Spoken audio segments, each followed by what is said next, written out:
দুনিয়ায় যত লোকের বিয়ে হয়েছে বউর হাতে মার খাচ্ছে, হ্যাঁ, বউর হাতে অসুবিধা খাচ্ছে।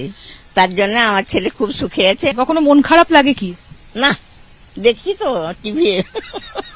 টিভিতে তো কথা শুনছি, আমার অসুবিধা কিছু নেই। আমাদের পুকুর নাই, মামা বাড়িতে যখন থাকতো না তখনই মাছ ধরতো। যে বিয়ে করলে আজকাল অসুবিধা, বিয়ে না করলেই ভালো। তার সন্ন্যাসীকে কেউ বলে যে বিয়ে করো। আমরা এই মুহূর্তে পেয়ে গিয়েছি দিলীপ বাবুর মাকে, তার সঙ্গে একটু কথা বলবো। কেমন আছেন মাসিমা? ভালো আছে মা। সামনে পঞ্চায়েত ভোট, যাবেন ভোট দিতে? যাব।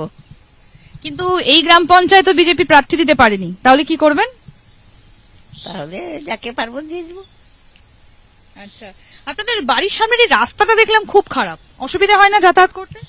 আমি তো বেরোইনি, যারা বেরোয় তারা তো অসুবিধায় পড়ে, মানে সেটা সরকারের করার কথা, সেটা তো আমাদের করার কথা নেই মা। দিলীপ বাবু কি আসছেন পঞ্চায়েত ভোটে? কে জানি, সে কথা বলতে পারবো না। এটা কিন্তু আপনারা মহা ফাপড়ে পড়েছেন যে গ্রাম পঞ্চায়েতে আপনার ছেলে বিজেপির সহসভাপতি, অথচ সেই দলের কোনো ক্যান্ডিডেট নেই। এটা আমি কি করে বলবো। দিলীপ বাবু আসবেন, খবর আছে? না না, কিছু খবর পাইনি। কতদিন পর পর আসেন? না, 1 মাস আগে এসেছিল।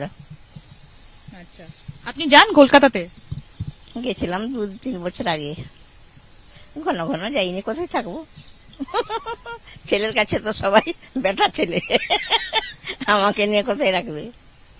আচ্ছা, মাঝে মাঝে যাই।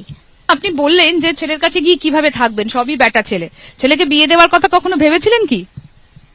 ভেবেছিলাম তো, ছেলে যখন RSS চলে গেল তখন তো আমরা জানি কি পার্টি সেটা, সেখানে তো কেউ বিয়ে করেনি, আর চিন্তা করিনি। বলেননি কখনো? আর কেন বলবো, সাধু সন্ন্যাসীকে কেউ বলে যে বিয়ে করো। তবুও মায়ের মন তো। না, আমার মনে তো বলেনি। আর 3টা ছেলে আছে, এদের বিয়ে দিয়েছি। 4টা ছেলে আমার, একটা তো নেই। যে বিয়ে করলে আজকাল অসুবিধা, বিয়ে না করলেই ভালো। আচ্ছা, দেখছো তো, দুনিয়ায় যত লোকের বিয়ে হয়েছে বউর হাতে মার খাচ্ছে, হ্যাঁ, বউর হাতে অসুবিধা খাচ্ছে। তার জন্য আমার ছেলে খুব সুখে আছে, এইটাই আমি আনন্দ পাই। মানে কোনো আক্ষেপ নেই? না, আমার কোনো আক্ষেপ নেই। আমি ভাবি আমার ছেলে খুব সুখী, 3টা ছেলের থেকে আরো বেশি সুখী। টাকা পয়সা থাকলে যে মানুষ সুখী হয় তা নয়। ছেলে বউ নিয়ে বেশি বিপদে পড়ে। ফোন করে ছেলে? হ্যাঁ, মাঝে মাঝে ফোনও করি, আর আসে যাই তো মাঝে মাঝে। এদিকে আসলে তো আমাদের ঘরে আসে, মাকে দেখতে আসবেন। আচ্ছা, সবটাই। দিলীপ বাবু যখন এখানে আসে আপনার জন্য কি নিয়ে আসে হাতে করে? কোথায় আম পাকা, কোথায় কলা পাকা, কোথায় মিষ্টি, এইসব নিয়ে আসে। ফ্রিজে রেখে দেয়, দিয়ে মার জন্য নিয়ে আসে। না না, নিয়ে আসে খাবার জিনিস আনে। জামা কাপড় আনে?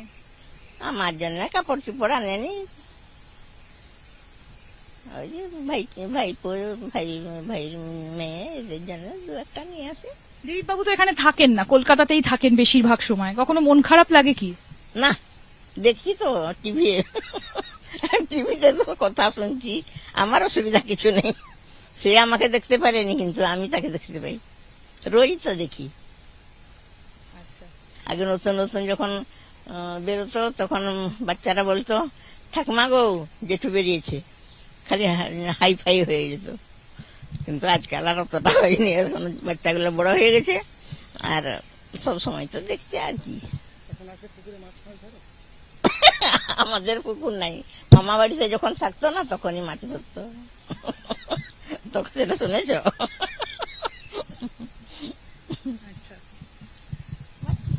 অনেক কথাই শুনলাম।